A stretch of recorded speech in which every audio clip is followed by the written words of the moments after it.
Alô, galera do Conta e Manda Podcast, mais uma vez, muito obrigado pela tua parceria. E você sabe, né? Hoje mais um grande convidado. Tem medalha, tem título histórico, mas antes de qualquer coisa, Chico Aiello, aquele recadinho, né? Sim, onde é que a gente está gravando esse podcast? Aqui no Multi Estúdios, com aquela estrutura bacana, água gelada, café gelado, café quente, aliás, água gelada e muito mais que tem aqui. Olha esse climinha aqui, ó, que coisa bacana. E o convidado merece muito, porque o convidado hoje é de Chuá. E se inscreva no nosso canal no YouTube, compartilhe todo o nosso material no Instagram, no TikTok, no Spotify. Conta e Manda Podcast hoje recebendo Miguel Ângelo da Luz. Opa! Tudo bem, Miguel? Tudo ótimo, tudo na paz. Vamos bater um papo aqui, contar algumas histórias que, de repente, muita gente não sabe, né? 2024, 30 anos depois da conquista do título mundial, uma conquista fantástica em solo australiano, numa final contra a China. Você novinho, Muito novinho. 35 anos de idade, levava aquela seleção ao título mundial. Eu tinha até uma pesquisa recentemente, que eu acho, né, que então, o técnico mais novo foi campeão mundial em esporte coletivo, né? Isso me deixa muito orgulhoso com isso. Eu era muito novinho, né? Quando o Mundial, eu tinha 35, assumi a seleção com 33, né? Aí, você estava vindo do sucesso que você fez na base, né? Eu fiz na do base, basquete masculino, né? Eu tinha feito um trabalho na base, eu tinha sido... que as pessoas na época não me conheciam, né? Mas já tinha sido campeão pelo Vasco, campeão brasileiro, campeão pelo Fluminense, campeão pelo Grajaú, sabe? E tinha feito no Olaria... Eu fui para o time adulto do Olaria em 91, onde o Olaria foi a melhor colocação de toda a história do basquete da Rua Bariri, né? Na frente de Vasco, na frente de Fluminense. O Botafogo esse ano foi campeão, o Flamengo foi vice, mas a gente jogou de igual para igual, né? Mas aí eu sempre falo que quando você trabalha duro, que tem sempre alguém te olhando. Eu falo isso nas minhas palestras. E o Renato Brito Cunha me olhava, né? Eu já tinha tido 2 títulos de campeão brasileiro, de base. Aí ele me escolheu.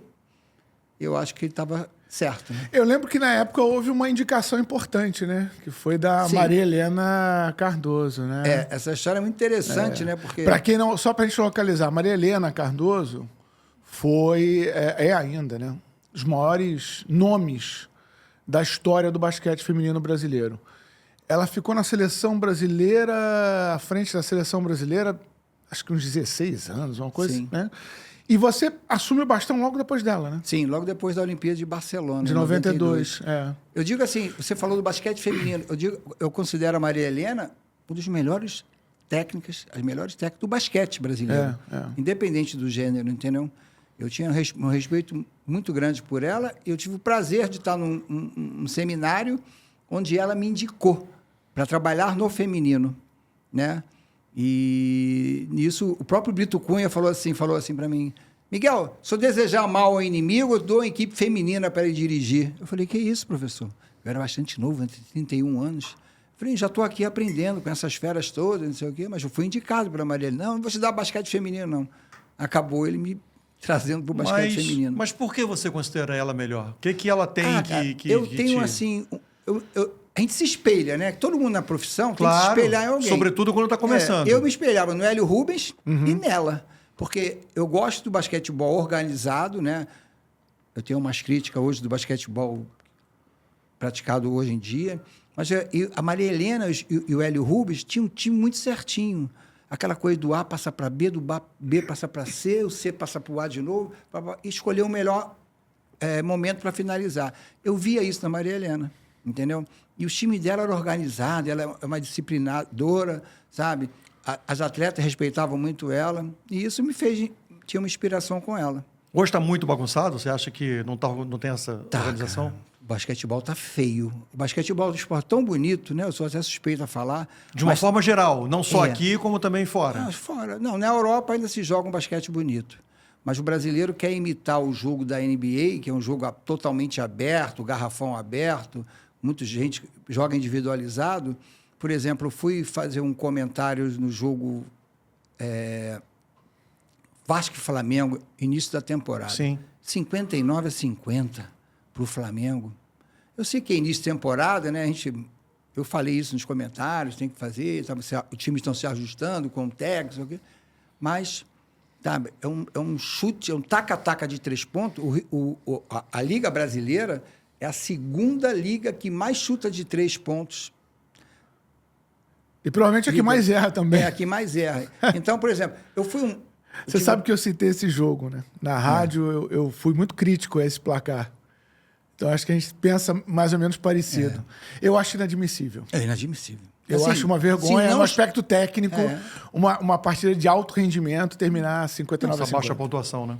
É. Pessoal, eu falo assim, tive o privilégio de ter trabalhado com os melhores arremessadores de todos os tempos, que é o Oscar. Uhum. Ele era o primeiro a chegar e o último a sair todos os dias. Nós, treinadores, passávamos uma série de arremessos. 200 arremessos convertidos, 300, depende do dia. Marcelinho, Hortência, Paula, sabe? Então, mas eles treinavam exaustivamente. Aí eu pergunto assim para alguns treinadores, para algumas pessoas que estão mais envolvidas no basquete, vem cá, fulano treina? Não, treina. Treina o quê? Não, o que o técnico determinar. Então, ele tem que ser além da conta, né? Ele tem que estar ali. Eu me lembro do Oscar. Essa é a sorte do Oscar. É, que o não é Oscar sorte, diz, né? não. Então- Que você deu sorte. Aí ele Não, fala da sorte, né? Monsanto é o caramba. Mão treinada. Ele falava. É. Por exemplo, tipo, o Oscar tinha dias que ele falava assim. Primeira vez que ele falou isso para mim, Miguel, faz um favor para mim, isso lá no Flamengo. Eu falei, aí tu pensa assim, depois de um jogo, me deixa em casa, vamos comer uma pizza, sei lá. Eu falei, qual é o problema, Oscar? O que você quer? Pega a bola para mim, pega a bola no jargão do basquete, aí você arremessar, eu pego a bola para você. Eu falei, Oscar, eu peguei. Não, eu tenho que me punir. Eu treinei muito, joguei muito mal, eu pegava a estatística, olhava o papel assim, pô, Oscar, tu fez 26 pontos. Ah, Miguel, vê quantas bolas eu chutei. Por exemplo, 20. E quantos eu acertei? Um exemplo, 7, 6. Então, tem que me punir. Aí eu só confio em você. Aí eu, depois do jogo, cansado, ele também, Você treinou o Oscar no Flamengo. no né? Flamengo. Aí o pessoal ia embora, ele ficava lá. Eu saía da quadra do Flamengo, às vezes, meia-noite, 1h da manhã, eu e ele. Ele e o roupeiro.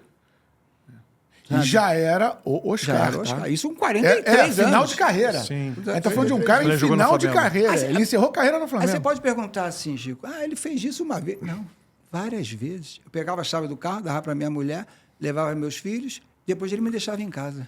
Ele ficava se punindo, fazia a faixa de 3 pontos, né? Aí ficava arremessando daqui, dava um passo para a E esquerda. só acabava quando que ele achava ele que... só saía dessa posição quando ele se dava satisfeito. E eu ficava lá. Então, hoje, Mas é um problema aqui na formação, então. Por isso que hoje você se dedica muito à formação, sim, à base. eu trabalho muito isso. Eu sou fanático por 2 coisas, né? Posicionamento defensivo e arremesso. Quando eu vejo... No início, um garoto, um menino, uma menina entra lá no meu projeto, eu deixo, assim, 2 semanas ele arremessar da maneira que ele quiser. Sabe? Aí depois a gente vai dando a ênfase, né? Eu fico corrigindo o posicionamento do arremesso, né? Aí eles mesmos veem a melhoria da performance de cada um. Então, a gente tem que fazer isso.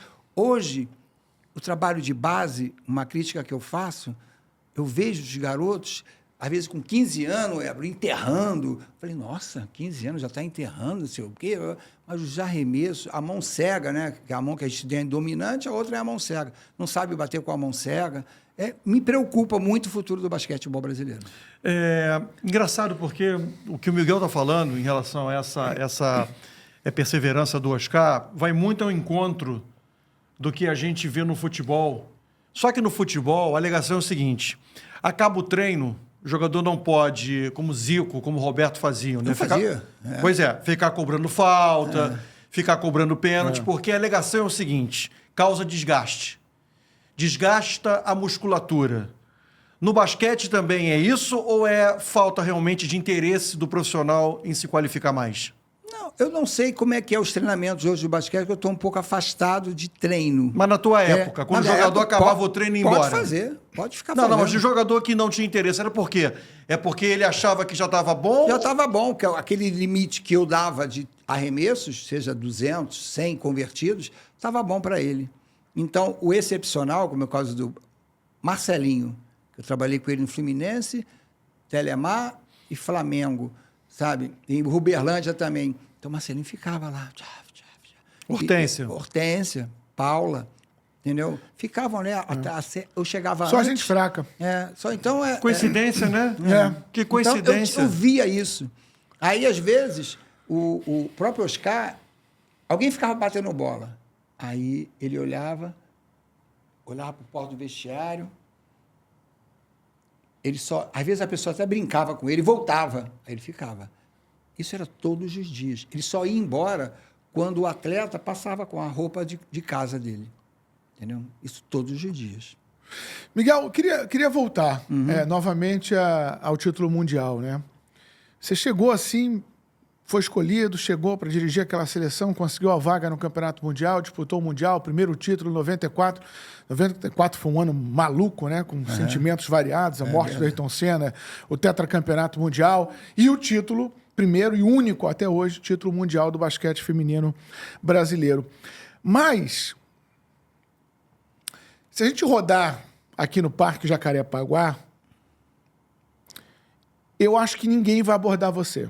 Ou poucas pessoas vão abordar você. Ninguém. Ninguém. O que eu acho lamentável. Não é um problema do Miguel. É um problema da nossa falta de memória e como a gente cultiva pessoas que realmente representam algo importante para a história do nosso esporte. Então isso depõe muito mais contra a gente do que contra você. Não depõe nada contra você. Você construiu a sua história. Sim. Isso te magoa? Não. Porque, assim, desde o início, assim, acabou tudo, Olimpíada de Atlanta, sabe o quê? Eu tinha uma mídia muito grande, né? Dava as palestras, dava os cursos, era reconhecido, obviamente, na rua. Mas eu não sou muito de oba-oba. Eu fico na minha, me recolhi. Nunca tive assessor de imprensa, nada contra quem tenha, pelo contrário, mas nunca quis ter, sabe? E eu tive um agravante na minha carreira, eu não sei se você sabe, em 97, eu tinha saído da seleção, por uma desavença lá com o Brito Cunha. O Grego, presidente da confederação, ele candidatou, me chamou, Miguelzinho, eu vou precisar de você, quero você de volta. Aí eu falei, tá bom, eu quero voltar. Então tá bom, deixa eu ganhar a eleição. Ganhou a eleição. Aí ele me chama, no privado lá, ele falou, Miguel, posso te dar um conselho de pai para filho? Eu falei, lógico. Miguel, você tem idade para ser meu filho? Eu falei, tá bom, Grego, pode falar. Aí ele começou a falar. Qual a idade de Hélio Rubens? Isso em 97. Eu falei, 50 e pouco. Ari Vidal, 50 e pouco. Maria Helena, 50 e pouco. Começou a falar o nome de técnico, Cláudio Mortari. E ele realmente, esse pessoal são 15, 20 anos mais velhos que eu. E você, Miguel? Foi campeão mundial com 35 anos, medalha olímpica com 37 anos, eleito o melhor técnico do mundo, né, com 35. Você, com um tiro, matou 2 coelhos. Aí eu, Grego, tudo bem. O conselho que eu quero te dar de pai para filho é que você tem que dar um tempo na sua carreira. Você está atrapalhando a carreira desses treinadores todos. Eu falei, eu? Mas eu não tenho nada com eles, assim. Nem sou amigo deles. Não, mas pensa nisso. Isso já tinha sido tricampeão pelo Flamengo, 94, 95, 96, quando o basquetebol carioca era disputado, Tijuca, Fluminense, Angra, Vasco, né, Friburgo, tinha um time, né? A gente foi tricampeão em cima do Tijuca, lá no Maracanãzinho. Fomos quinto do Brasileiro. 10 dias depois que teve essa reunião com o Grego, eu sou demitido do Flamengo. Sem causa nenhuma. Aí o Getúlio Brasil, que era o vice, me demitiu. Eu falei, mas por quê? A gente chegou onde tinha que chegar. O orçamento nosso não tinha como ganhar brasileiro, time de Mogi. Então, eu fiquei 3 anos sem trabalhar. Imagina você, que foi campeão do mundo, medalha olímpica, e não ter trabalho para você em 3 anos, palestras, cursos. Sabe? Então, assim, eu fiquei 3 anos fora da mídia, fora do cenário. Você chega a que conclusão, Miguel? Houve algo orquestrado para te esvaziar? Teve. Sabe por quê? Porque o Grego, quando eu fui gerente lá do Botafogo, de esporte, de 2009 a 2012, o Grego bateu na minha porta. O Grego é benemérito, o grande benemérito do Botafogo. Ah, Miguelzinho, posso falar contigo? Eu falei, pode. Aí ele falou assim, eu quero te pedir desculpas. Eu mesmo tinha esquecido. Quer dizer, esquecido não, está guardado ali no meu HDzinho, está guardado. Mas desculpa por quê? Não é que você acha que eu te prejudiquei naquele nosso papo lá na minha sala. Não, acho não, eu tenho certeza. Porque você me tirou. Se mesmo que você me chama, diz que eu precisava voltar. Você ganha a eleição e fala que eu tenho que dar um tempo na minha carreira. Eu era tricampeão pelo Flamengo e eu fui demitido sem motivo nenhum. Ah, mas eu não tive participação. Eu falei, Grego, será? E quando ele foi... Então, eu quero te pedir desculpas. Na mesma hora eu chorei na frente dele. Estava Grego e o Manteiga, que era o vice-presidente. Chorei. Não tive vergonha de chorar, não. Aí tá bom, Grego. Vai com Deus. Desculpa, pode estar desculpado. Mas você me prejudicou muito. Aí eu voltei porque em 2000 eu encontrei o Nusman. Eu ando muito de bicicleta. No Leblon, 1º de janeiro de 2000. Aí o Nusman, você sumiu? Nem que você anda? Você largou o basquete? Não faça isso, não. Aí eu falei, eu tenho uma denúncia para falar para o senhor. Ah, vai lá. Dia 4 de janeiro, ele voltou lá para o Comitê Olímpico, que era na Rua Assembleia. Só sei que 10 dias depois eu estava em Goiânia, dirigindo. Se ele teve o dedo ou não. Eu perguntei, teve sua participação? Não, Miguel, não fez nada, não. Mas se tiver, eu te agradeço. Né, aí eu só sei que 10 dias eu voltei. Mas em 2000 só que eu voltei a trabalhar. Entendeu? Então, esse negócio de mídia, eu nunca também procurei. Quando as pessoas olham para mim, falam assim, sabe como eles me reconhecem? Que eles me acham parecido com o Renan, do vôlei. várias. E é mesmo. Várias, Yeah. né? Uma vez. Yeah. Você pode, aquele negócio, você acha parecido? Você pode achar, ele não. Sim. Mas as pessoas, e aí, Miguel? Sim. Aí, Miguel, não, e aí? E aí? Eu falei, já sei, me chama. Aí vocês falam, mas você não é o Renan? Eu falei, não, pode dizer. Não, não sou o Renan. Aí eu me identifico. Eu sou o Miguel Ângelo da Luz do basquete. Cara, mas olha só, desculpa, só para tentar entender melhor isso. Eu né? também estou Porque- querendo entender melhor isso, porque não é possível. O basquete fechou as portas para você, um técnico que conquistou, até hoje, o maior título da história do basquete feminino brasileiro. Depois foi lá, faturou medalha de prata em Jogos Olímpicos. Treinou as maiores jogadoras da história do basquete brasileiro. Uma dupla, que eu queria, Fantástico. depois eu quero falar com você sobre isso. Paulo e Hortência. Conseguiu títulos no basquete masculino. E, de repente, as portas se fecham, mas todas as portas se fecham. Qual foi o último teu trabalho em time profissional? 2012, Tijuca. Tijuca, 2012, Tijuca. É. São 12 anos. 12 anos. 65 anos, Miguel. É uma idade... Seria o auge, né? Para um treinador desempenhar a sua inteligência, a sua capacidade, transmitir seu conhecimento. E as portas continuam fechadas. Há 12 anos você não dirige um time profissional. É o quê? É a tua personalidade? Alguma crítica que você percebeu no meio a respeito da tua maneira, da tua metodologia? Não é possível que seja só... Não sei. Assim, eu não faço parte... Eu acho muito estranho. Sim, mas eu não faço parte de patota. Tá? Eu também me encaminhei para o lado da gestão. Eu fui gestor do Flamengo, né, na época do Edmundo, depois do Maurício Assunção, de 2009 a 2012. Eu queria, assim, trabalhar na gestão. Eu fiz um curso MBA em marketing esportivo. Então, eu queria ajudar mais gente nova, como me ajudaram no início, lá o professor Valdir Pagan, entre outros. Então, eu encaminhei para a gestão. Tanto é que, quando eu saí do Botafogo, as coisas ficaram meio tenebrosas por lá, eu saí. Aí o Tijuca me chamou, o Tijuca também, o Paulo Maciel, para eu ser gerente de esporte lá. Eu falei, ia. Mas só que o técnico do Tijuca caiu lá, que tinha feito trabalho, o Miguel Palmier. Aí as pessoas, para o presidente, estava na reunião, né? Pô, presidente, já chamou um técnico? Aí eu falei, eu nem sabia que o Miguel Palmier ia ter caído. Não, porque o técnico caiu, já contratou. Eu falei, não, mas eu não quero, estou aqui na gestão, eu vim aqui para ser gestor do Tijuca. Sei o quê. Acabei a vontade falando mais alto, né? A paixão. Aí eu assumi, e participei um pouco da Liga Nacional e saí, entendeu? Mas eu não sei, eu nunca briguei com ninguém, nunca discuti com ninguém, nunca bati, nunca apanhei de ninguém. Só que eu não faço parte de patota. Sabe, eu não faço parte de patotinha de ninguém, de nenhuma área. Me dou bem com todo mundo, sabe? Essa eleição agora da Confederação de Basquete, a primeira com o Gui, eu que acabei convencendo o Gui, isso eu posso falar, a assumir, a se candidatar. Ele no início não queria, fizemos um projeto muito bacana, ele ganhou a eleição, me chamou na frente, todo mundo, os presidentes, a favor e contra. o responsável foi ele, sei o quê, bababá, fomos para churrascaria, comemos, bebendo, vibramos, amanhã eu te ligo. Isso lá em 2020, sei lá. Nunca ligou. Eu também não sou de ligar. Eu não sou de ligar.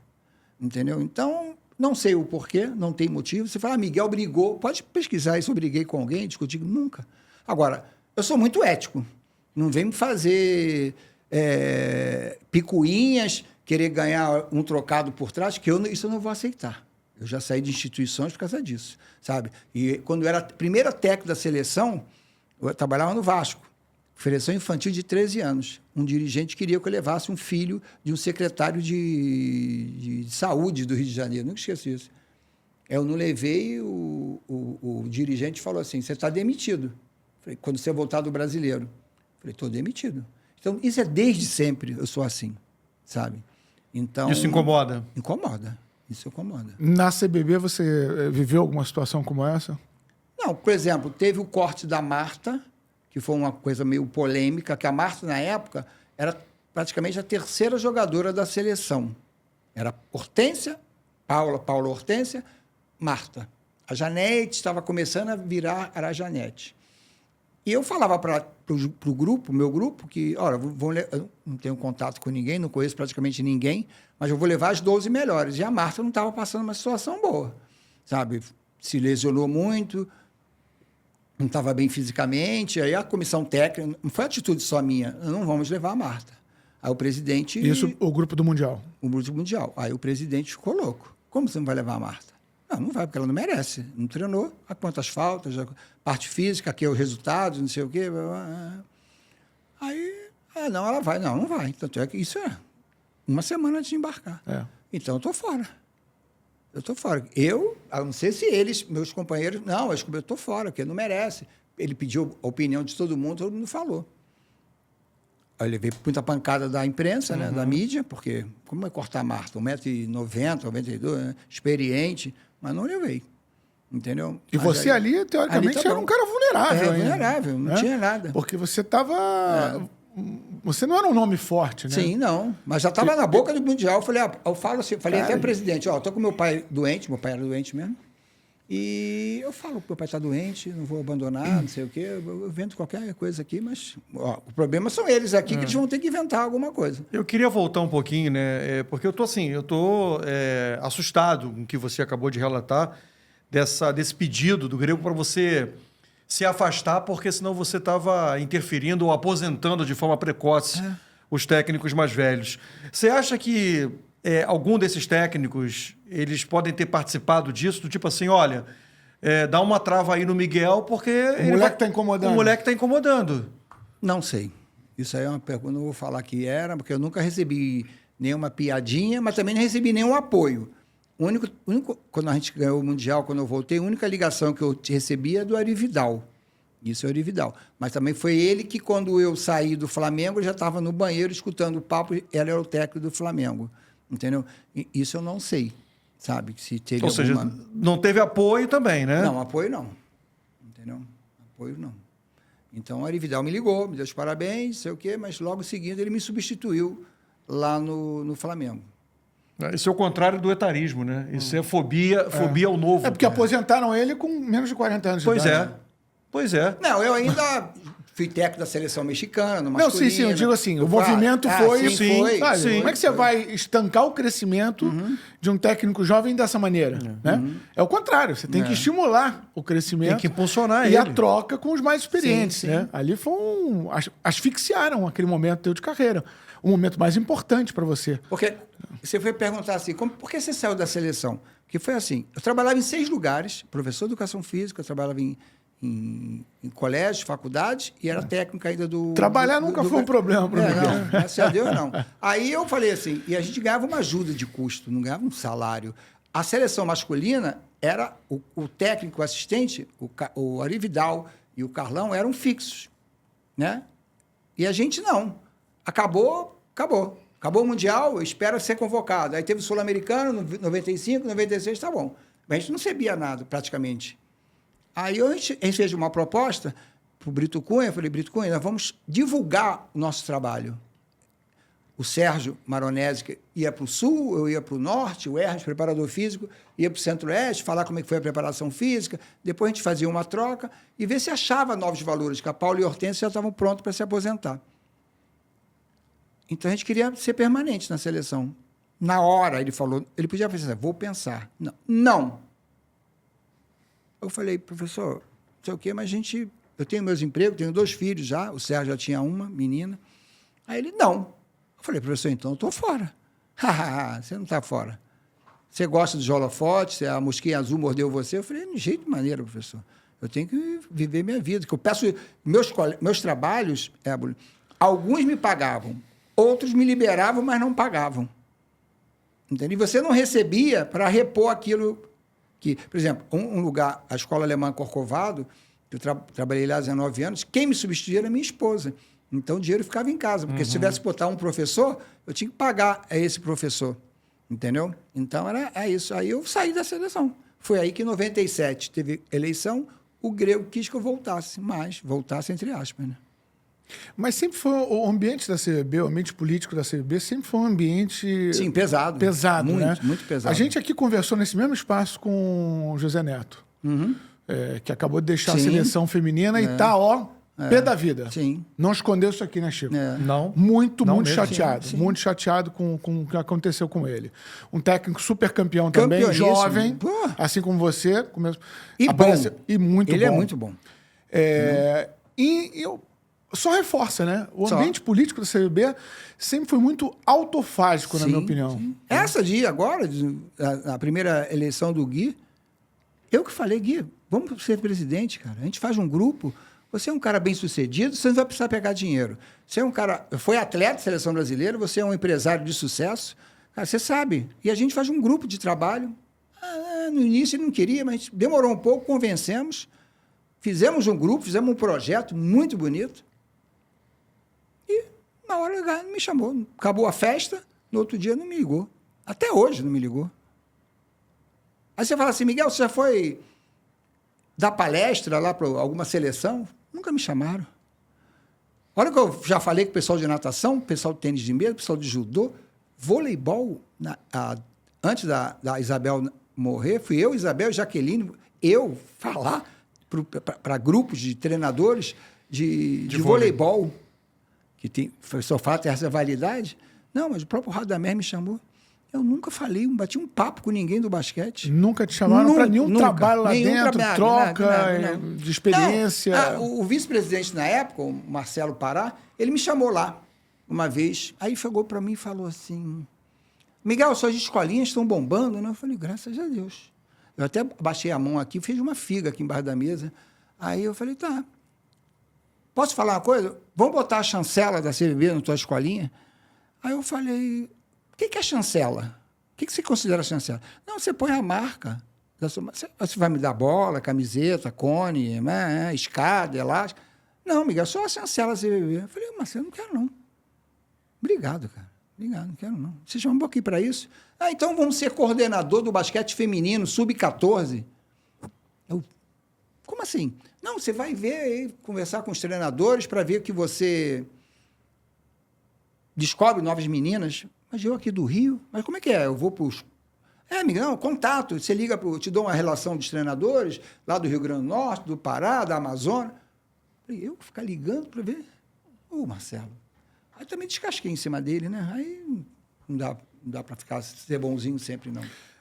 Assim, pegando um termo atual, você está passando por um cancelamento, né? Você passou por um cancelamento. Você sente falta?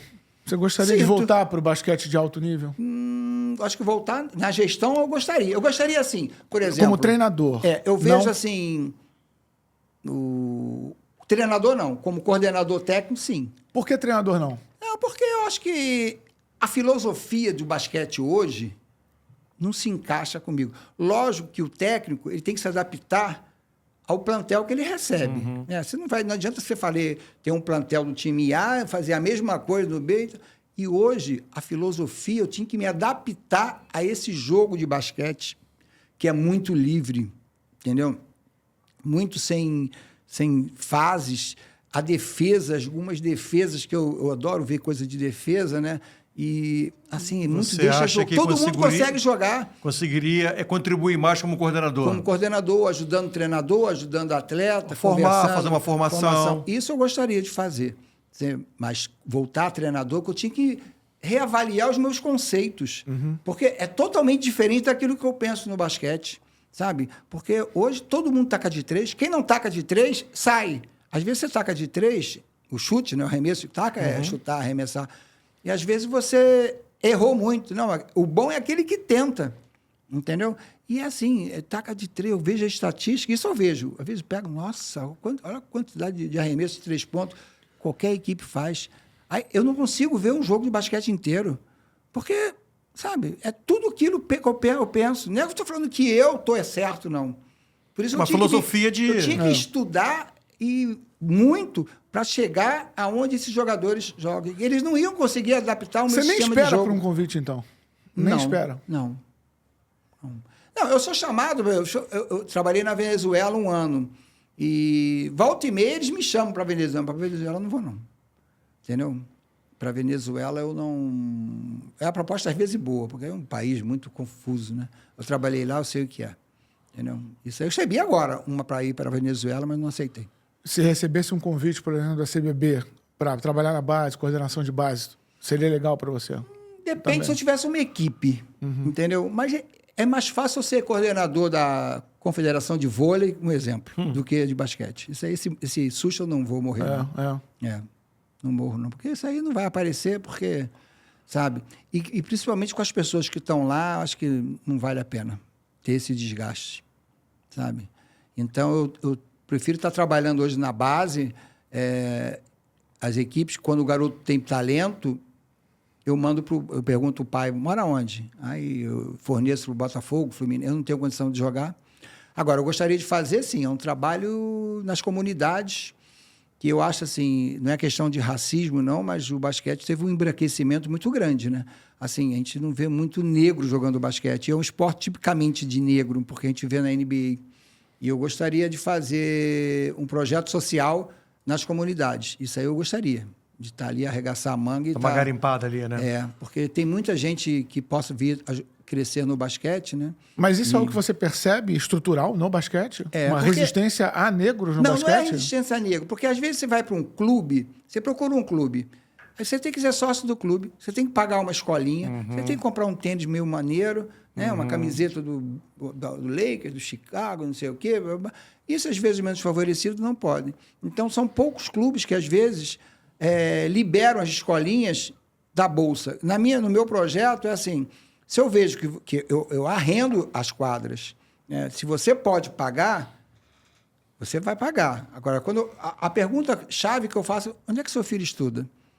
A escola municipal, colégio Pedro II, opa, é de graça. Então, esse aí, de repente, tem dificuldade. Aí não paga, entendeu? Agora, quando estudo na Eleva, escola no Santo Inácio, estudo no PH, não sei o quê, aí esse pode pagar, porque eu pago os professores e eu ainda alugo a quadra, né? Ninguém me dá a quadra de graça, sabe? Então, mas assim, eu gostaria de fazer um trabalho de qualquer prefeitura. O basquete no interior do Rio é morto.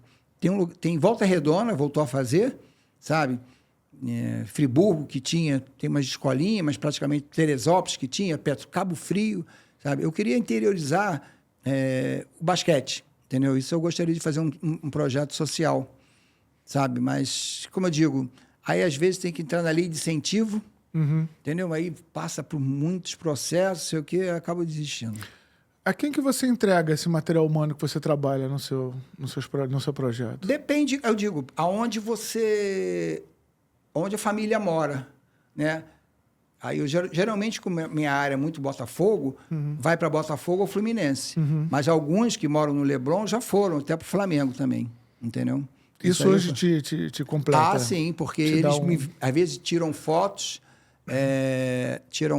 e me mandam. Por exemplo, tenho 2 garotos, um é meu xará, Miguel e Caetano. Eles foram para o Botafogo. Eles são portas abertas, são bolsistas, até da Eleva. Eu falei, poxa, hoje o Miguel tem 2,2 metros. Aí o técnico foi para o Tijuca, os pais. Eu estou levando a maior fé nesses 2 garotos. Ele tem 13, 14 anos, tem 2,2 metros O Caetano, acho que não vai ser muito alto, não. Mas também é uma habilidade só. Tenho certeza que daqui a pouco estão em São Paulo. Você vê a molecada motivada para jogar basquete? Você consegue perceber isso? Consigo. Até mesmo em comunidade? Você consegue... Em comunidade eu não sei, porque eu era professor de Estado. Sim. E eu dava aula no Colégio Paulo de Fronten, ali no Rio Comprido, e não tinha tabela de basquete. Aí depois, quando eles descobriram quem eu era, que eu nunca falei, aí eles ficaram todos empolgados, né?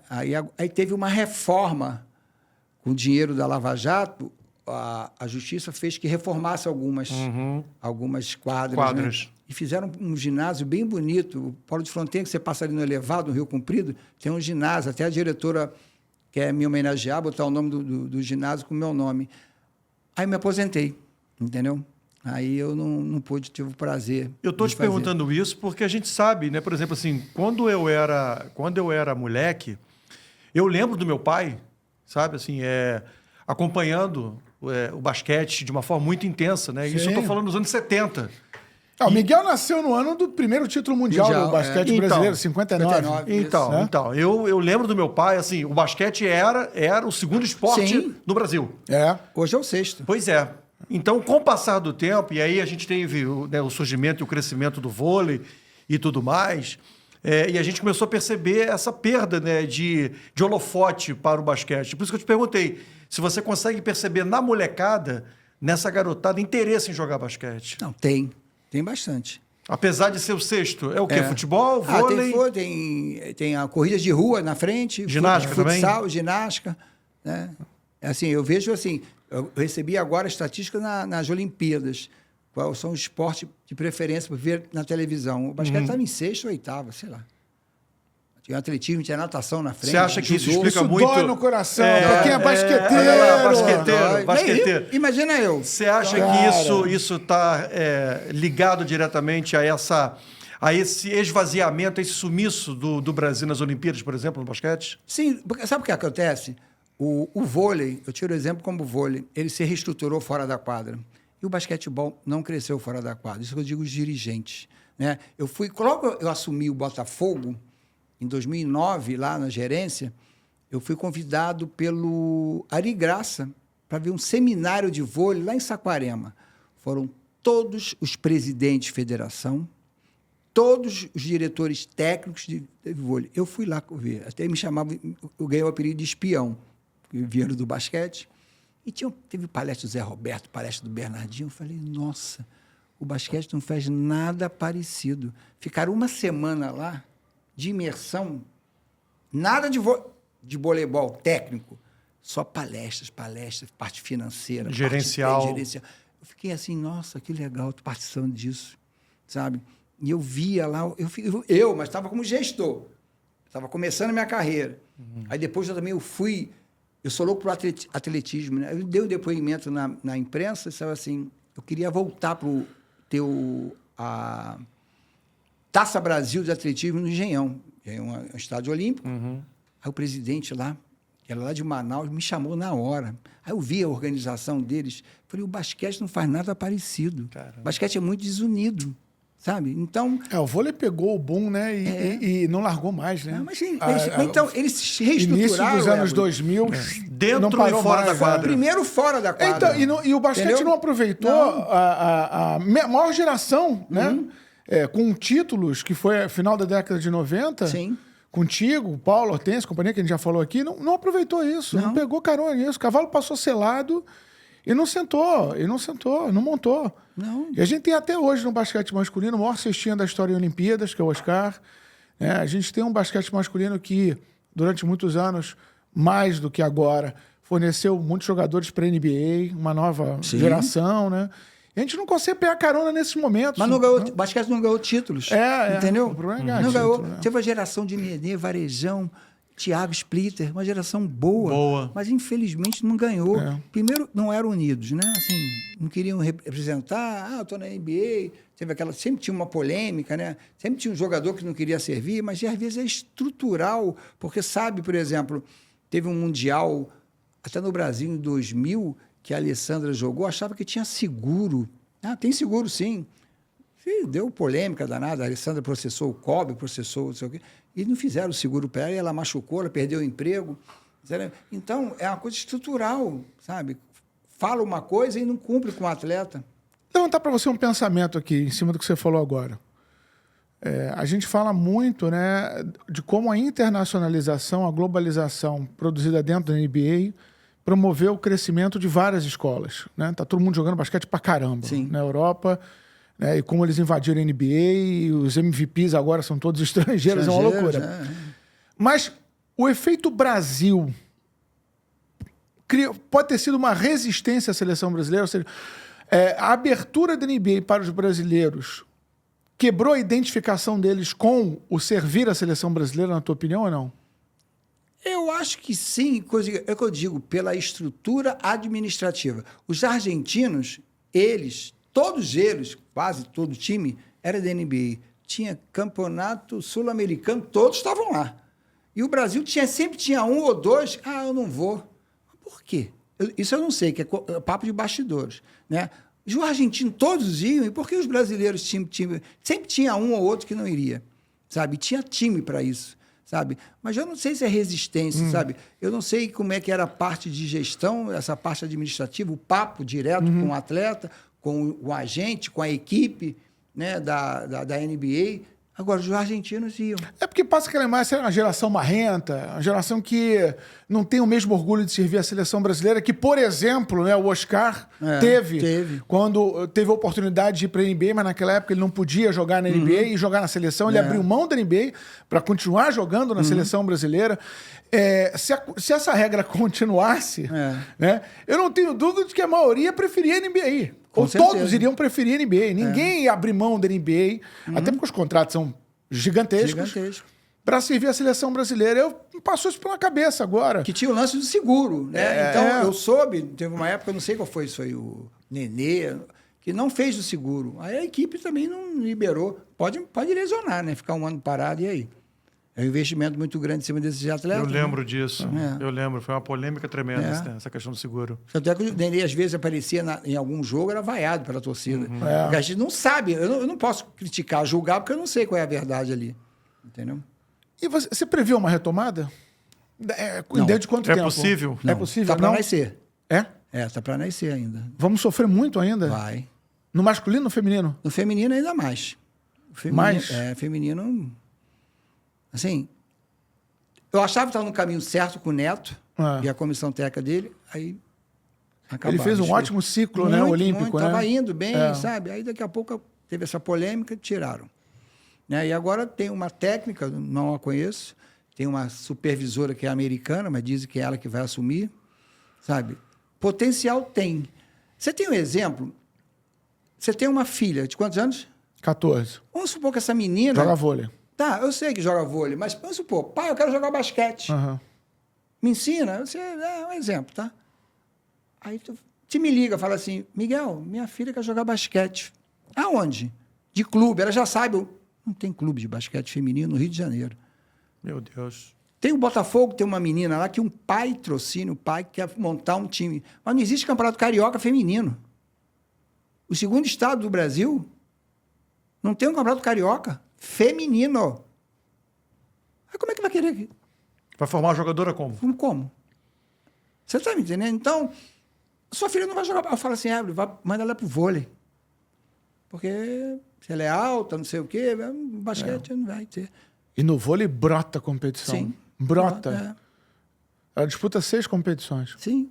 Eu tô quase enlouquecendo já. Imagina, que é patrocínio, né? Que é o pai que paga, né? Eu sei disso. Mas tem que ser, né?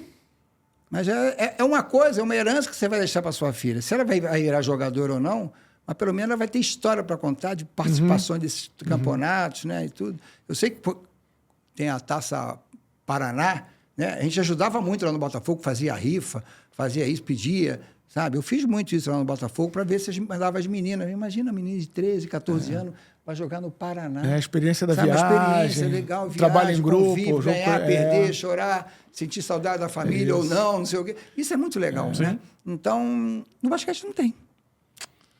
Aí como é que você vai crescer isso? Então, eu digo assim, tá para nascer. Não, tem que sair do Rio. Mas tem que sair do Rio, não, para São Paulo. São Paulo. só para São Paulo. E mesmo assim, São Paulo, algumas... Não é sair do Rio para outro lugar, não. É só em São Paulo. Apesar de que o Nordeste hoje vem fazendo um trabalho bem legal, né? Tem um trabalho lá em Recife, de feminino. No masculino, muito legal, no feminino também. Mas assim... São já alguns núcleos, né? Tem Alagoas, eu fui dar uma palestra em Alagoas, lá eles têm um pavilhão, não é brincadeira não, o tamanho dessa área aqui, com umas 3 quadras. A pessoa da cana-de-açúcar, né, o canavieiro, que banca tudo lá. Aí tu vê mais de 100 crianças. Rapidinho, esse lugar aqui é o Parque Jacarepaguá, né? Só para a gente poder explicar para quem está acompanhando a gente. É o Parque Jacarepaguá, dentro aqui do Multistúdio, a gente está na Praça da Alimentação. Eu sou ruim de falar de metragem aqui, né? Não tenho como dizer. Mas é o quê? É metade de um campo de futebol, por exemplo. Pode ser, só para fazer a pessoa entender o que a gente está dizendo aqui. Então, é um galpão de 3 quadras. Piso é cimento, mas tabela Vitale, cheio de bola. Eu falei isso, presidente, o Djalma lá da Federação de Alagoas. Cara, vai aparecer menino e menina aqui para o Brasil, não é possível. É um trabalho muito legal, sabe? Existem trabalhos, às vezes, pontuais, sabe? Mas para o tamanho do país é muito pouco. Muito pouco. É nada.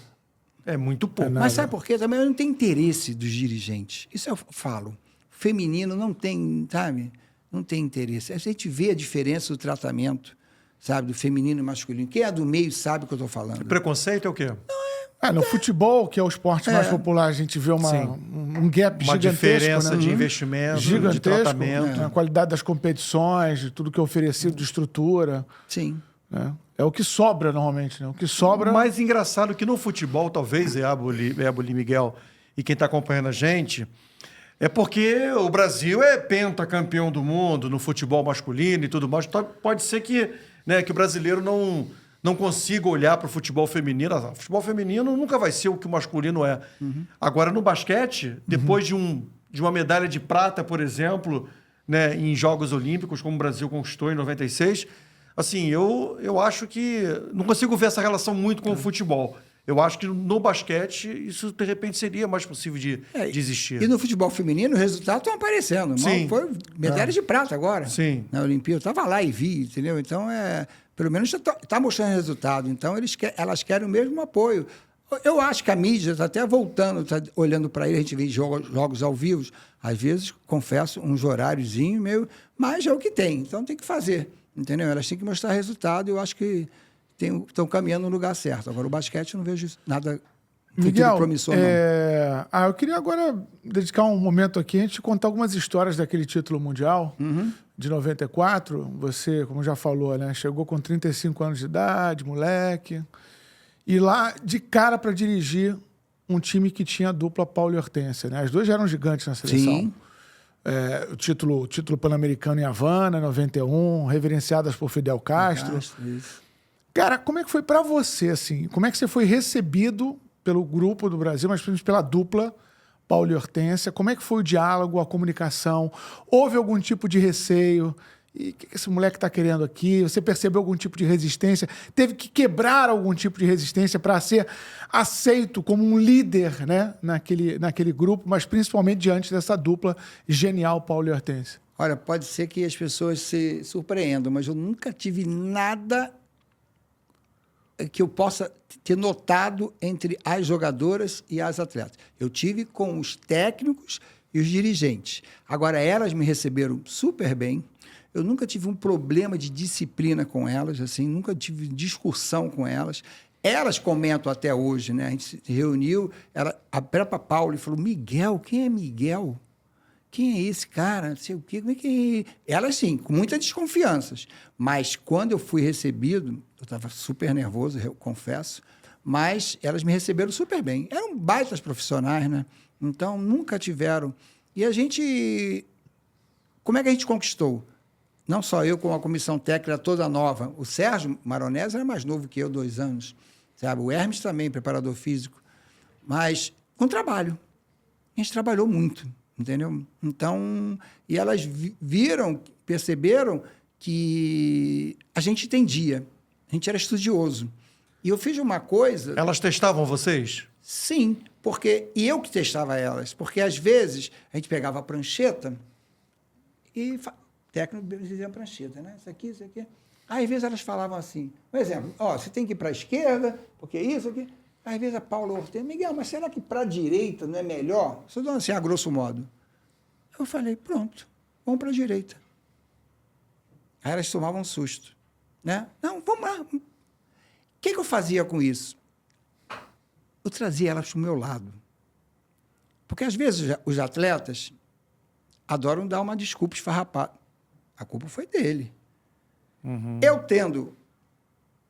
Podia até discordar um pouco. Você divide a responsabilidade. A responsabilidade eu trago ela para o meu lado. Ela, se der errado, ela não vai falar assim, mas, ó, o técnico que falou. Entendeu? Então, eu escutava muito elas, que eu não tinha muita experiência. Hoje em dia, você pega uma tática de qualquer atleta, qualquer técnico, está aqui no celular. Entendeu? Em 92 não tinha. A gente tinha uns videocassete com umas imagens, sabe? Melhor nem ter. Ou estatística. E elas conheciam as atletas, conheciam os técnicos, né?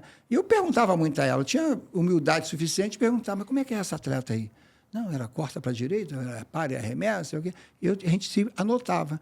Então, eu trouxe elas muito para o meu lado, né? Muita gente acha que os técnicos, então, era Paulo e Hortência. Nada disso. Às vezes eu era contra, às vezes eu falei, não, acho que não vai dar certo isso não, vamos fazer. A decisão final era minha, entendeu? Mas eu trouxe elas, todas elas para o meu lado, e elas falam isso. Miguel foi muito inteligente em fazer esse trabalho, né? Que elas nunca fizeram isso com elas, sempre impuseram para elas, vai ser assim, assim, assado, nunca deram voz para elas falar. Ou seja, você fez uma ótima gestão de grupo. Sim, eu fiz. Foi mais gestor do que treinador? Os dois, 50-50, entendeu? Eu dei muita... Como era da educação física, eu dava muita brincadeira e de exercícios ligados para o basquete, tipo pique, né? Pique, pegar... Era pega, mas com a bola, e passe, não sei o quê. Sabe, a gente fazia muito isso, né? Então, era quando eu conseguia trabalhar no Flamengo, depois da Olimpíada, então, depois do Mundial, eu tinha muita camisa do Flamengo. As pessoas podem nem ser Flamengo, mas todo mundo quer ganhar uma camisa. Era de São Paulo, eu fazia disputas de arremesso, disputas de lance livre. Então, eu fui trazendo elas para o meu lado, entendeu? Eu nunca tive um aborrecimento. O único aborrecimento chato que foi o corte da Marta, mas também não teve um bate-boca. Tanto é que ela foi tão profissional que ela viu que estava errado. No início, ela esperneou. Mas ela viu que estava errado, treinou. Ela agradece a mim e ela voltou na Olimpíada. Entendeu? E o grupo recebeu como esse corte da Marta? Surpreso, né? Quando eu vi assim... Eu não falava o nome das cortadas, eu falava o nome das que ficavam. Sempre foi assim.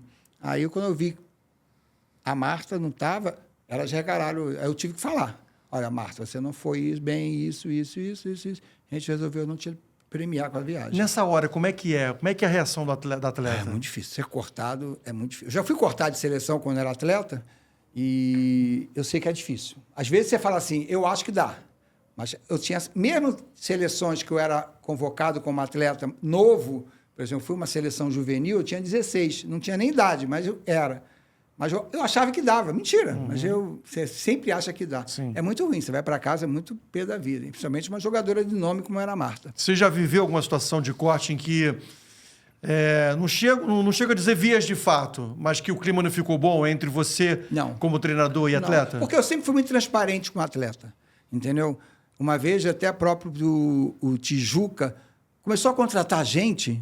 Eu tinha 15 jogadores, adulto. Eu falei, isso não se faz. Eu vou ter que botar gente de fora. Amiga, esse é problema seu. Eu falei, caraca, peraí, são homens, não são garoto. Cara. Você vai revezar hoje é o Weber, amanhã é o Chica. Garoto aceita aí, mas homem. Aí eu tive que deixar o Olívia, uma vez, que jogou comigo, sou padrinho de casamento dele. Eu falar para ele, Olívia, foi escolhido, você não vai jogar hoje. E aí? Cara, foi mal, ele aceitou, mas te garanto que ele perdeu a vida, né? Porque o cara foi seleção brasileira, disputou a Olimpíada, e falar para ele que ele não vai ficar entre os 12, entendeu? Mas eu digo, eu sou muito transparente, eu não vou me deixar me influenciar por nada. Eu tomo uma decisão, posso até errar, não sou o dono da verdade não, mas eu sempre tomava e eles aceitavam, mas eu nunca tive briga, discussões, alguém querendo me bater, não sei o que, nada. Já viu isso acontecer? Não, assim... Quer dizer, com você não, mas não, você já viu? Não, o basquete acho que não tem muito um técnico... Não, eu via, por exemplo, o Bial lá no Fortaleza, aquele jogador de Baby, não quis bater nele uma vez, partiu para cima dele, né? O Bial tirou ele. Foi agora, tem uns 4, 5 anos disso. Entendeu? Agora, você chegou também já mais amaciado no Mundial, porque você viu da classificação para o próprio Mundial. Né? Acho que aquilo te deu também um pouco mais de respaldo para você. Quebrou ali a classificação para o Mundial, deu uma quebrada no gelo, né? Na sua chegada como líder, né?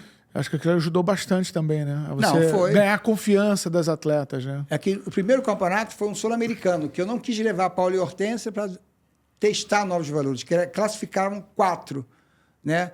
Para a Copa América. Eu falei, pô, não vamos levar Paulo e Hortência. Eu quero dar... A gente teve coragem e audácia de levar a Alessandra Cinti e Leila, com 18 anos, numa seleção. Que foi aquela seleção, né? A Paula Hortência cercada por uma juventude. Juventude. Né? E ganhou força na defesa e no rebote. É que o Brasil antigamente fazia 80, 85 pontos, mas levava 90 ou 100, sabe? Aí a gente fez força de defesa, continuou fazendo os 80, mas às vezes levava 60, 70. Né? Então, porque ganhou força da juventude e estatura. E a gente teve essa coragem de levar essas 3 meninas, sabe? Você disse que sempre teve boa relação, né? Até hoje cultiva boa relação com Paulo e Hortência. Sim, sim. Mas, voltando à questão do reconhecimento, né? E eu vi uma matéria que me chamou a atenção porque eu não lembrava disso na época, que na transmissão do título mundial, o seu nome não foi falado na transmissão. Isso não foi falado mesmo, Chico. Não foi falado, não foi citado, né? Isso me chamou a atenção. Porque eu fico pensando, pô, porque Paulo e Hortência, né? São nomes tão fortes. Você acha que isso contribuiu para abafar o seu nome naquela conquista? Não, sem querer criar desavença. Não tirar o mérito também, né? Mas eram nomes tão fortes, tão gigantes, e que atingiram ali o máximo, que foi a conquista do Mundial, e que aquilo contribuiu para abafar o nome do treinador que estava por trás daquilo tudo? Mas esse era o objetivo, né? Então, no esporte tem muito disso, né? Quem ganha são os atletas, quem perde é o treinador. Né? Então, as pessoas que foram transmitir, ou então foram lá cobrir, achavam que a gente não ia ter sucesso, né? A ponto de, pra você ter noção, Éber, uma semana antes de a gente viajar para a Austrália, teve uma coletiva de imprensa, né? O jornalista sempre pergunta, professor, qual é a sua expectativa? Eu fui falar, nós vamos ser campeões do mundo. O repórter, não esqueço, do SBT, deu uma gargalhada geral. E gargalhada, às vezes, né? Contagia, né? Começa todo mundo começou a rir, ele catucando. Professor, você é mágico? O Brasil foi penúltimo lugar 2 anos atrás nas Olimpíadas. Como é que você... Não, eu acredito no trabalho que essas meninas fizeram, a gente vai ser campeão do mundo. Não sei o quê. Então, aí teve o Mundial, que a Bandeirantes transmitiu, né? Isso que me falou foi a minha esposa. Falou, pô, Miguel, ele não falou... Já era difícil, eu fui comentarista há muito tempo. Né? Você passa, o treinador, o Chico está nervoso, o Hébrio está calmo. É normal que vocês falam isso, né? Em transmissão. Claro. Tá? E fui focado várias vezes, né? Tanto eu como o técnico da China, né? Então, meu nome não foi falado. Tanto é que, quando acabou, se você vê no YouTube, assim, Brasil campeão do mundo. Aí o Luciano Vale, parabéns, Maria Helena, parabéns, Heleninha, parabéns, Laís, parabéns... Os técnicos anteriores. Aí o Juarez Araújo, o repórter, estava lá, foi muito gozado, porque ele não tinha quem entrevistar, que as meninas estavam se abraçando. Ele me entrevistou. Ele agradeceu todo mundo do basquete feminino. Não estou falando que tem que me agradecer, não, parabenizar, nem isso, não, mas, sabe? Aí foi, entra aí, Miguel, não sei o quê. Mas não falou o meu nome durante a transmissão, 2 horas falando. Mas quando você fala, esse era o objetivo o quê? O objetivo da mídia da época? Não propagar. Tanto é que, quando nós chegamos, né? Assim, as glórias foram todas, realmente, elas mereceram. Elas trabalharam muito para isso, a Paula e a Hortência. E fica, sabe? Eu tive meu reconhecimento pela mídia, sabe? Mas só quando me chamavam, sabe? Eu não tinha... fala aí, me liga para mim, deixa eu entrar nesse programa. Eu tive bastante acesso à mídia, mas realmente quem ganharam assim foram as atletas, praticamente. Uma dupla infernal, né, cara? Infernal. Meu Deus do céu, como jogavam. Respeitadas, né? Eu via, a gente sabe quando olha para a pessoa. E depois foi legal que a Janete depois assumiu esse protagonismo, né? E foi ela um nome importante para a conquista da medalha de bronze. De bronze, né? Em Sydney, nos Jogos Olímpicos, mas até hoje, na tua opinião, as 2 maiores jogadoras que você dirigiu, né? Imagino eu, né? É o que eu digo. Eu fui então, entre as maiores da história do basquete mundial. Sim. O Zé Neto falou que a Hortência é a maior da história do basquete mundial. É o Michael Jordan no basquete feminino mundial. Pode ser. Eu concordo. Concorda? Eu concordo. Qual é o melhor de cada uma? Assim, a Hortência era uma pessoa muito agressiva, né? O potencial uma estatística dela de acerto era muito grande, né? Ela tinha penetração, ela tinha chute, né? Agressiva na defesa, sabe? A Paula, a inteligência, né? Eu até brinco com ela que parece que você joga com retrovisor aqui, porque ela dava uns passes realmente mágicos, né? Fazia o time jogar. E fazia o time jogar e também tinha uma penetração, a inteligência dela nos passes, arremessos. Entendeu? Então, assim, uma completava a outra, sabe? Você, Miguel, quem é a melhor? É difícil, entendeu? Falar quem é a melhor. Cada um. Uma completava a outra. E no trabalho que você fez com os coadjuvantes, né? Porque Sim. o basquete ainda é um esporte coletivo. Mais que a última bola, a bola mais importante. Sim.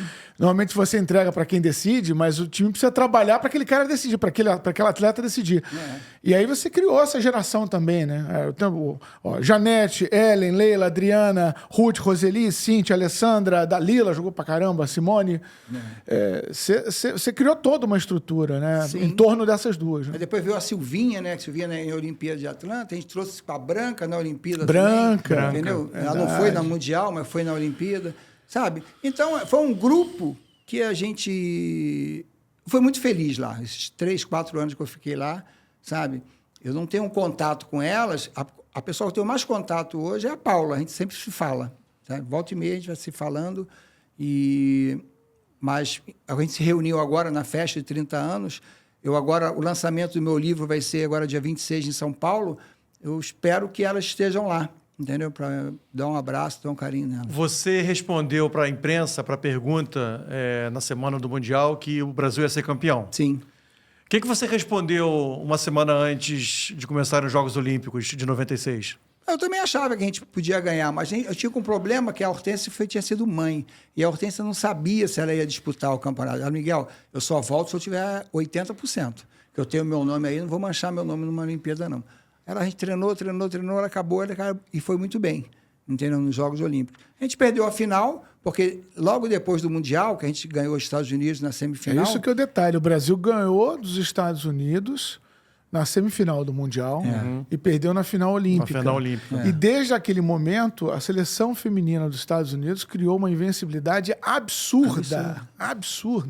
A partir dali. Maior que a seleção masculina dos Estados Unidos. Então, e de 94 a 96, elas se reuniram, fizeram uma seleção permanente de 30 atletas. Foi criada a WNBA por causa disso. Crise nos Estados Unidos. Crise nos Estados O Unidos. Miguel Olha o que ele plantou provocou. a crise nos Estados verdade. Unidos. Então, elas treinaram, e a gente treinou 3 meses com a Hortência vindo de uma gestação, né? Então, a única coisa que eu fico triste é que a gente não merecia perder de uma diferença tão larga. Acho que foi de 27 pontos. A gente podia ser, pelas estatísticas que a gente estava vendo, mas elas tiveram um aproveitamento muito alto dos 3 pontos. A vitória do título foi contra os Estados Unidos na semifinal? 110 a 107. Foi ali, o né? jogo... Miguel, escolhe um jogo que você marcou na sua vida. Brasil e Estados Unidos, porque tudo que foi traçado, elas fizeram, tudo. Segurar, posse de bola, marcar fulano, rebote, contra-ataque, decidir na hora certa, então foi. E a gente ficou quase o tempo todo na frente. E o basquete, quando um time é mais forte que o outro, às vezes fala assim, vai dar, daqui a pouco passa. E o tempo está passando, elas começaram a ficar nervosas. E foram surpreendidos, né? Quando passou pelos Estados Unidos, você imaginou assim, não vai ser para a China que a gente vai Não ficar? vai, que a gente já tinha perdido. Eu coloquei um papel, um bilhete para mim mesmo, dentro do meu paletó. Eu falei, nós vamos ser campeões, não tinha como. Você escreveu o quê nesse painel? Nós vamos ganhar o Campeonato Mundial. Depois de que jogo? Depois do jogo dos Estados Unidos. Antes de eu sair do hotel para ir para o ginásio, eu mesmo escrevi e botei no paletó, que eu sabia que a gente ia ganhar. Você se mandou um bilhete? Eu não mandei. É que nem... Hoje... Não tinha, se fosse hoje, mandava um zap. Não, né? hoje ele foi... Eu criei um grupo para ele no zap. Que nem a gente mas tem, eu tenho meu grupo eu para mim. também tenho, Todo mundo tem. Né? Só que naquela época... Mas você escreveu o quê? Vamos ser campeões? Nós vamos ser campeões. Eu sabia, porque, sabe, jogou tudo certo. Mostrou para alguém esse bilhete ou não? Mostrei depois para elas. Sim, O papel depois se desfez, né? Que aí, sei lá, mas eu mostrei para todo mundo. Eu sabia. Eu tinha sabia. Sim, sim. Então, eu sou mãe de a nada certeza, nenhuma, mas a certeza mas não eu existe. tinha confiança que a gente ia fazer um bom jogo ali. Sim. Entendeu? Jogou pra caramba contra a China, né? Foi um jogo de muita segurança contra a China, né? O Tufo estava muito confiante, né? É. Entendeu? Então, foi muito legal isso aí. 30 anos. Muito legal. Agora é comemorar mesmo. Isso aí, eu digo, eles podem esquecer da gente, sabe? Mas ninguém vai tirar isso da gente. Claro. Ninguém vai tirar. Isso é um feito, sabe? isso é uma marca. Eu fico preocupado, né? Às vezes a gente conversa muito com o Sérgio, né? O Sérgio também é um baita de um treinador. A gente fala assim, um dia ele falou assim, Miga, me chamar de Miga. A gente nunca foi chamado para dirigir um time feminino aqui em São Paulo, né? Que ele mora em São Paulo. Eu falei, Sérgio, fazer o quê, cara? O trabalho a gente fez. Fomos tudo campeões, fomos pódio em todas as competições, sejam amistosas ou não, a gente foi pódio. Sabe? Não chamaram porque não acho que tem que ser, então não tinha que ser. Tem alguma coisa aí, Miguel? Eu Eu até agora não estou convencido, cara. O Sérgio... Eu não estou convencido agora, não é possível. Você foi cancelado Não é possível, sem entender cara. o cancelamento. Sem É entender, isso? Porque Tem o alguma Sérgio coisa que tava só lá, você não sabe. Ele Não é poderia ser possível. chamado. E nunca foi chamado. Ele também não. Ele foi ser professor universitário, como se fui ser professor também. Entendeu? O Sérgio nunca foi chamado. O Sérgio dá palestra, dá curso, escreveu livro. E nunca foi chamado. Sabe? O Hermes ainda... Balbino, ele ainda continuou um pouco na preparação física, mas hoje, como ele tinha muito acesso parecido com a psicologia, se formou em psicologia, o Hermes hoje, ele é psicólogo da seleção feminina de vôlei, do Zé Roberto. É muito legal, né? Ô, Éboli, o Conta e Manda tem que trazer alguém aqui do basquete para a gente tentar entender isso, tentar cara. entender. A gente Por precisa que essa tentar... história foi já tem a interrompida? resposta. Não teve nada. Não teve nada. Caramba. Não teve nada. Devo ter que falar, porque ninguém... Eles vão sair pela culatra. Né? Eu digo, você me pergunta, eu vou responder. Sabe? Eu não vou... Estou inventando a resposta, nem vou Não, mentir. talvez, Miguel, seja algo que alguém não tivesse nem tido coragem de falar para você. Entendeu? E aí, assim, olha, vamos afastar, mas não vamos dizer o que que é. Não vamos dizer o que que é, porque aí vai entrar em atrito, não sei o quê. Só vamos afastar, só vamos dar um gelo nele, um boicote nele, mas ninguém diz aqui 3 anos, o né? que que é. Pois é. 3 anos. Pois é. Sabe? Entendeu? Talvez não Eu quiseram. tinha tudo, tinha um caderno, como você tinha, a gente não tinha, na época, computador, eu tinha todas as táticas de treinador, as características de jogadores, né? Principalmente do masculino. Sim. Tinha tudo. Joguei fora. Passou um ano, ninguém me chamava, joguei fora. Vou fazer, eu joguei fora. Chorando mesmo, joguei fora minhas escritas. Você chegou a ter, você acha que você chegou a ter um momento de depressão por causa disso? Eu tive quase mas não foi por meio de basquete, não. Foi assim... Eu fui chamado para o Comitê Olímpico. Que, assim, quando eu era gerente do Botafogo, o Marcos Vinícius, que era o CEO lá do COB... Marcos Vinícius Freire. Eu até brinco, ele piscava o olho, mandava flores, pagava o jantar, sei o quê, fez tudo, comprou o anel, mas na hora de casar ele deu para trás. Então, Miguel, vamos trabalhar no COB? Vamos trabalhar no... Eu falei, vamos. Mas deixa eu fazer o trabalho aqui. Aí eu saí do Botafogo, aí ele falou, Miguel, agora é a hora. Vamos para lá. Aí, tá bom. Aí eu fiz 6 entrevistas lá. 6 entrevistas no COB. E estava preparando para a Olimpíada. Falei, pô, trabalhar de novo na Olimpíada, no Comitê Olímpico. Eu ia ser... Isso que eu gosto de fazer. Tinha um nome do cargo, mas era relação com o técnico e com a atleta ou atleta. Então, é mais ou menos isso. A última, eu fiz uma entrevista com a doutora Regina, psicóloga de lá, do RH. Ela apertou minha mão, professor, você está contratado. Salário, horário, bancos de hora, tudo falou que eu tinha que fazer. Beleza. Mas o Marcos Vinícius está viajando. Ele que vai fechar contigo, mas já está tudo certo. Já vou mandar uma mensagem para ele. Aí o Marcos Vinícius já voltar 2 dias depois, né? Ele vai te ligar. Aí ele não ligou. Aí eu liguei para ele. Aí eu falei, e aí, Marcos? Não, Miguel, estou com um problema assim com a Confederação de Taekwondo, estava dando um pepino lá, eu vou te ligar. Nisso, eu esperando, eu falei, não, Miguel, fica tranquilo. Eu até brinco, não fumo não, mas peguei meu uísque, meu charuto, fui chamado para o Fluminense, para ser técnico, fui chamado para o Fluminense para ser coordenador de esporte e para o Minas. Eles me ligaram, Miguel, quer ser técnico aqui? Eu falei, não, vou para o COB. Pô, trabalhar em Olimpíadas de novo? trabalhar como atleta e técnico. Tá bom. Aí, nisso, 2 dias depois, eu recebi uma ligação, né? No esporte, a gente sabe de tudo. Miguel, assumiram lá o teu cargo lá. Miguel, já tem lá o fulano está lá no teu lugar. Mas como assim? Essa pessoa não fez nem entrevista, tiveram outros que fizeram. Eu fui o último. E a menina do RH, a doutora Regina, falou, aí eu fui no COB direto. Aí o Marcos Vinícius, eu falei, ô Marcos, o gago aqui sou eu, quem entra falar com a pessoa? Pode falar, não, Miguel, não sabe o que é essa coisa, vamos tentar ver um outro cargo para você aqui. Eu falei, aí, não. Eu gosto desse cargo aqui, o que eu tenho condição de fazer é esse. Outros eu não tenho. Aí eu quase entrei em depressão. Se eu não tenho fiquei mal. Assim, se eu não tenho uma família estruturada, meus filhos já eram adultos, minha esposa, me levantaram, mas eu fiquei mal, confesso a vocês.